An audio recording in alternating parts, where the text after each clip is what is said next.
I am Sunny Aggarwal, co-founder of Osmosis. As Lisan Al-Gaib, I shall take us to Interchain Paradise! Today, we're going to be talking about token portals, Polaris, this new project that the Osmosis team has been working very hard on for the past few months.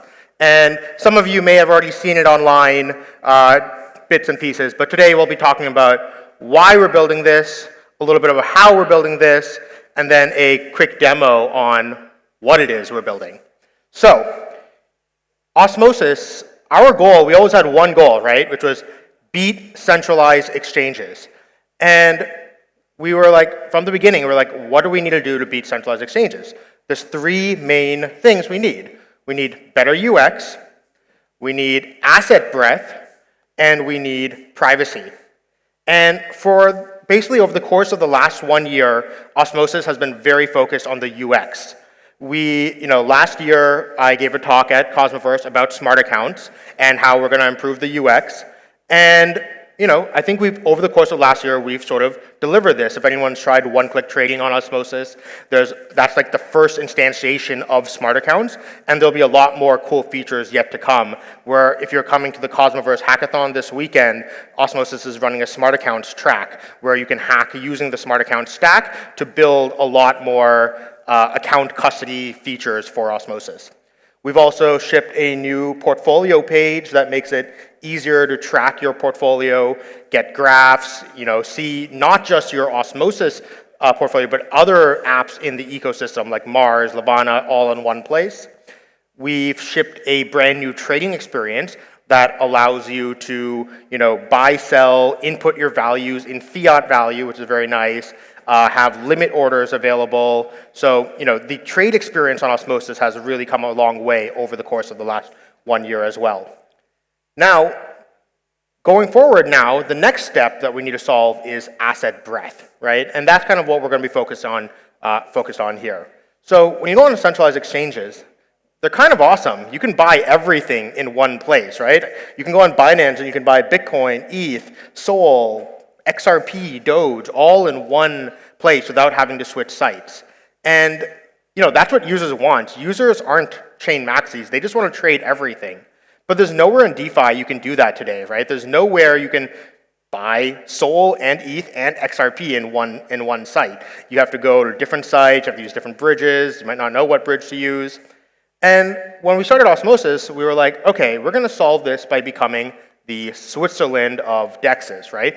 By being an app chain DEX, we're going to connect to all the other chains and have liquidity flow onto Osmosis, and people will be able to trade everything in one place.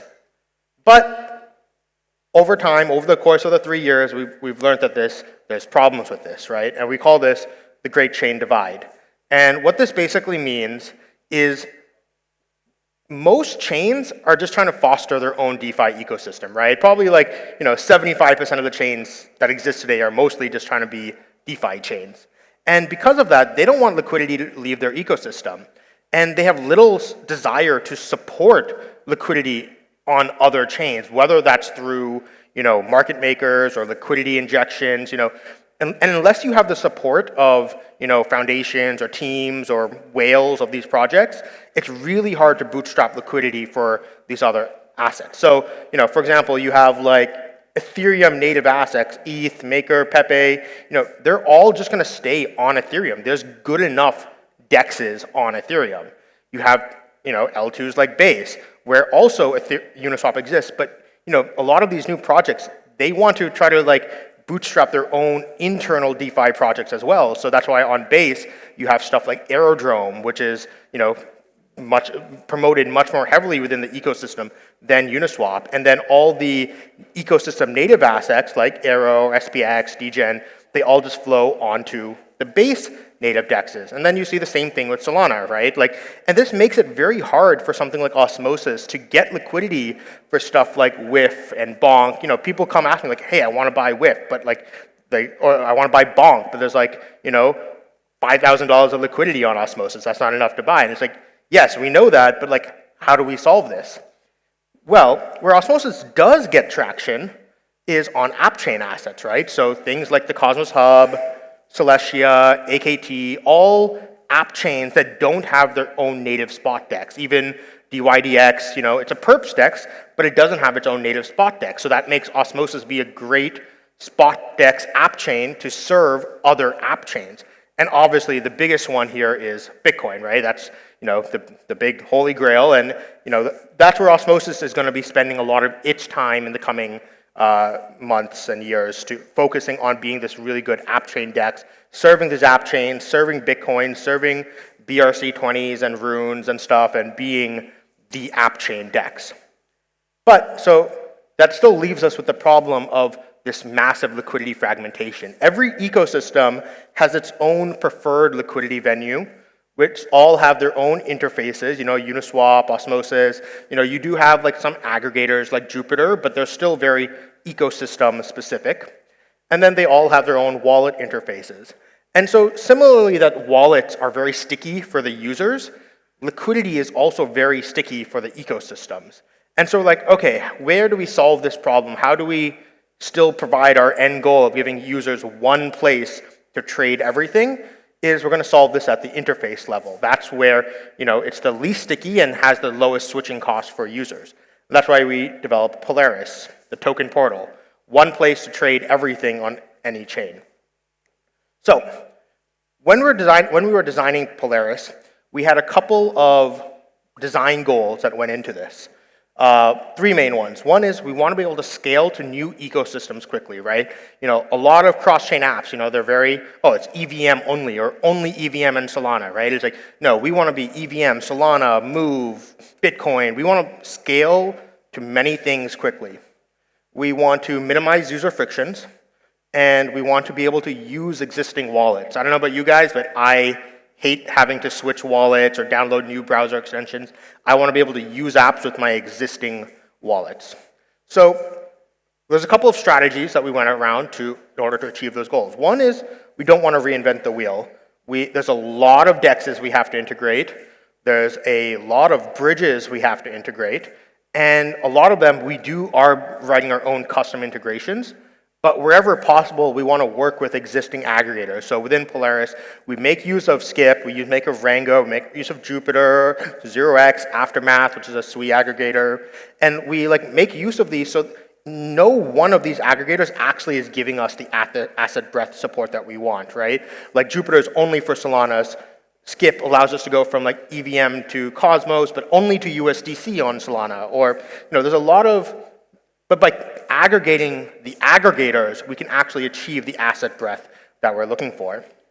I also included Alloyed Assets logos there because they're not really an aggregator, but they're a big part of how we combine these routes. A lot of times we bring assets to Osmosis, swap through the Alloy, and then bridge them off. Second, we want to be able to use existing wallets, right? So there's a lot of new projects out there today working on bringing this multi-chain experience, but they often require you to download a new wallet or make a new account. You have Infinex, Control, Trust Wallet, really great projects. But we want to get rid of that deposit button, right? We don't want you to have to move assets to a new account. We want you to use your existing wallets. We want no intermediate wallets, right? So when you go on Rango, so by the way, I'm not trying to shit on any of these projects, right? These are all amazing projects whose work we're building off of, right? We're using Rango, we're using Skip, but I just want to show you what are the pain points that we came across that we wanted to solve. So on Rango, when you come and you want to swap from Solana to Osmosis, they make you go through Polygon first, but I need to connect a Polygon wallet. And that's kind of I don't have a Polygon wallet. I don't have Matic to pay gas. So what do I do? So we want to solve that. We want to minimize the manual approval. So on Skip, if you're trying to swap from USDC on Solana to Atom on the Cosmos Hub, it requires 2 signatures, right? You have to wait for the transfer from Solana to Noble first, which might take a few minutes, and then you have to do a second transaction to send it to the Cosmos Hub. And it's I don't want to have to sit there waiting for 2 minutes to pass before I can do my next transaction. So we want to get rid of these multiple approvals. And we want to avoid on-chain contracts. So the way a lot of these people hook things together is they write these on-chain contracts. This is from the Li-Fi. But you'll notice that what they do is they have to write a special contract for every single bridge they want to integrate. And like I mentioned, one of our goals is we want to be able to scale to new ecosystems quickly, right? And they can do this with Solidity, but we don't want to have to do this in Solidity and Cosmosm and Solana, Rust and Move and Stacks, and it'll get very unwieldy very quickly. So we're trying to avoid on-chain contracts and use as much off-chain reusable components as possible. So with all these goals, we kind of developed this thing called Polaris Autopilot, which basically, how it works is the user will generate a new private key based off of a signature from their existing wallet. So you'll see how that works in the demo, but basically you sign a message and then that signature is used as the entropy to generate a seed phrase for a new wallet that exists on all the chains. This key is stored in browser, and so this is nice because that means the JavaScript of the site can sign in the background without manual user signatures. And it can hold funds on intermediary chains. And it does not need on-chain contracts, which is very powerful because it's all done in JavaScript and Go, we can reuse existing Bridge and DEX client libraries. We don't have to write on-chain smart contracts for every single one of these.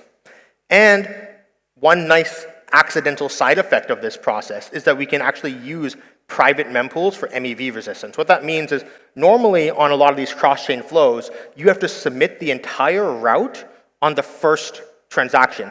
But what that's doing is that's leaking your entire transaction trade route, right? Let's say you're doing a swap on Osmosis, bridging to Solana, and then doing a swap on Solana. If you reveal the swap you're doing on Solana right up at front at the beginning, that makes it very easy for someone to front run you before you make your Solana transaction. By doing these steps piecemeal and only submitting and revealing as needed, we can submit the Solana trade to a private mempool to Jito on Solana, and that prevents this MEV extraction that is very common in cross-chain flows. And then finally, while this is all designed to work fully client-side in your browser, entirely self-custodial, we also offer the ability you can share the key, shard the key, send it to a Polaris MPC service so you don't have to remain online. So you don't actually have to even keep your browser window open. You can initiate a trade and turn off your laptop, go do something else, and the entire trade will still execute in the background. While designing this autopilot, we also realized, hey, we can actually reuse a lot of the same mechanisms to build what we call Polaris vaults. Polaris vaults are basically, you can reuse the autopilot system to allow you to custody assets on chains that you don't have an existing wallet for. So you can think of this as an application-specific multi-chain wallet. But like I said, the goal is we want to be able to scale to new ecosystems quickly. And building new ecosystem wallets is hard. How we solve this is by building an application-specific wallet. When you use Polaris vaults, you can't go use this with Wallet Connect and connect to any dApp on any ecosystem. It is a application-specific vault designed for trading. But we do allow you to export the private keys that were generated so you can import them into another wallet. So let's say you use a Polaris vault to buy Ton for the first time, but then you want to go download a Ton wallet later to use some dApp, you can export that private key, import it into TonKeeper, and start using it.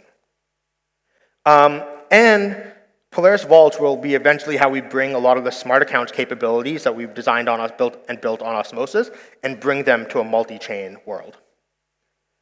And then finally, the last goal is we want to avoid gas dead ends, right? So, you come on, this is Jumper, I'm trying to swap ETH on Base to WBTC on Scroll, but I can't do it because I don't have any ETH on Scroll. So we want to avoid these sort of gas dead ends. And to solve that, we had to build a native gas station as well, which basically involves, you can pay gas on one originating chain, and we'll pre-fund your gas on all the intermediary accounts for the entire route. So, with all that, let's hop into a demo. So, how does it look? You land on the page. Looks like a pretty typical DEX, site. You come in, you go ahead and connect your wallets, and you can choose, wallets of all the different ecosystems are aggregated in one place. I'll say, hey, I want to come in, connect my Phantom. You can choose what ecosystem you want to connect your wallets for, right? Phantom supports Solana, Bitcoin, and EVM, but let's say I only use it for Solana and Bitcoin. I don't use Phantom for EVM. So I deselect it and go ahead and click connect, approve the connection. Now you can also, filter by ecosystem. Say I want to look for only my EVM wallet. It'll filter that down. Go ahead and connect my MetaMask. And you'll see, okay, cool. I have Phantom connected for Solana and Bitcoin, MetaMask connected for Ethereum and whatever bunch of other EVM chains. And I go ahead and click done. And now you can come here and open up the portfolio drawer, which, by the way, is one of the most useful things, even in our private alpha. This is probably the feature. This is probably the feature I use the most. Was that my silent signal to be I'm out of time? Okay, well, this is the portfolio, the portfolio view. You can see all your assets. We aggregate your balances. We say, hey, you can see your BTC on Bitcoin, your WBTC on Ethereum. Same thing with ETH. You can come and say, hey, I can see this is how much ETH exposure I have, regardless of which chain, if it's on Ethereum or Optimism, whether it's as wrapped ETH or even if it's as an LSD, right? You probably just don't care. You just want to know, hey, this is my aggregated ETH exposure. You can also switch to the network view if you want. You can break it down by network. When you are choosing what network asset you want to buy or sell, you can choose what chain you want to receive it on. But our goal is really to move towards a full chain abstraction view. We want users to not have to think about what chain they're using and instead just focus on what is your token exposure. So let's go ahead and make a quick swap. We'll go ahead and swap some Sol for some degen, right? So you can go ahead and search degen. It will automatically suggest to you what chain to buy it on. So it'll say, hey, degen, most liquidity is on Base, so it'll automatically select that and give you a quote. Let's try something more challenging, though. Let's try buying some ton, which you'll notice that we actually don't even have a ton wallet. But we can solve this, right, in two ways. One, you're given the option, hey, do you want to connect a ton wallet? I don't want to install a new wallet. I hate installing new wallets. So instead, I'll go ahead and use the Polaris Vault feature. And basically, as I mentioned, what it's going to do is give you a pop-up transaction that it will sign a message. And what this is going to do is it's going to generate a new account that's secured by your existing Phantom wallet. So it's always fully self-custodial. And now you can go ahead and see the route. And once you're ready to transact, you can go ahead and approve it. And it'll do two transactions. One is, like I mentioned, it'll use the gas station to pre-front you some gas on all the chains needed. So you'll go ahead and sign that. And then once you do that, it will ask you for the second step to actually execute the autopilot. And you'll notice this is a pretty complicated swap going on here. To go from Sol to Ton, there's no direct bridges between Solana and Ton network. So what we have to do is we swap the Sol to USDC on Solana, we bridge it to Noble via CCTP, we bridge it to Osmosis via IBC, we swap the USDC to USDT on Osmosis, we bridge the USDT to Ton via O-Bridge, and then we swap the USDT on Ton to Ton using DDoS. And so it's like, man, this is a lot of steps. You'd have to do that yourself, you'd probably have to go to 5 different sites, DEX sites, bridge sites. It would probably taken you at least an hour. Instead, Polaris automates all of that in a couple of minutes, and there you go. You got Ton on Ton chain. So almost done. We got one more thing. So, like I mentioned, what do we need in order to compete with CEXes? We need better UX and asset breadth and privacy. Let's solve privacy. So, the other big thing we're going to be focusing on over the course of the next year is Polaris Privacy Mode. So Polaris Privacy Mode, what it will do is it will basically generate Polaris vaults for users on some privacy-preserving chain, like Namada or Penumbra. And it will dispatch trades to whichever has the best liquidity and return assets to the privacy chain. So you can't tell who made the swap. You'll just know some Polaris Privacy Vault user made a swap. And what we're effectively doing is turning every chain into a privacy chain. So, there are some great privacy chains, especially in the Cosmos ecosystem, right? But when you swap on Penumbra or Namada or Secret Network, you're limited to the liquidity of those chains. What Polaris will do is it gives you all the privacy benefits while tapping into the global liquidity. So, quick demo, or visual. Normally, on Solana, if you want to swap some SOL to Bonk, you'll know exactly who did it. Here you can see it was Alice that did the swap. But instead, with Polaris privacy vaults, Alice, Bob, and Charlie can all, using a Polaris vault, deposit their SOL to a privacy chain like Namada, and underneath the hood, it's all being held by vaults of these users. But as a privacy chain, you don't know who, right? And so when someone comes and does a swap, it'll dispatch to Solana, swap to Bonk, and go straight back into Namada automatically. You don't know who did that swap. You can imagine this will get expanded to every chain via Polaris, right? So you have Ethereum, Solana, Osmosis. You bring in Namada, all the users will take all their assets and deposit via privacy vaults into Namada or whichever privacy chain we use, and you have all these trades being dispatched, tapping into global liquidity, doing multi-chain swaps. US ETH is going to Ethereum, swapping to USDC, going to Solana, swapping to Sol. All these trades are happening while everything is being private. No one is leaking their trading strategies. No one leaking any of their privacy details. So yeah, with Polaris, we're going to solve UX. I hope you guys thought the demo had some good UI and UX. I hope it was nice. We're going to solve asset breadth, and we're going to solve privacy to build the token portal. All tokens, all chains, one app. Thank you.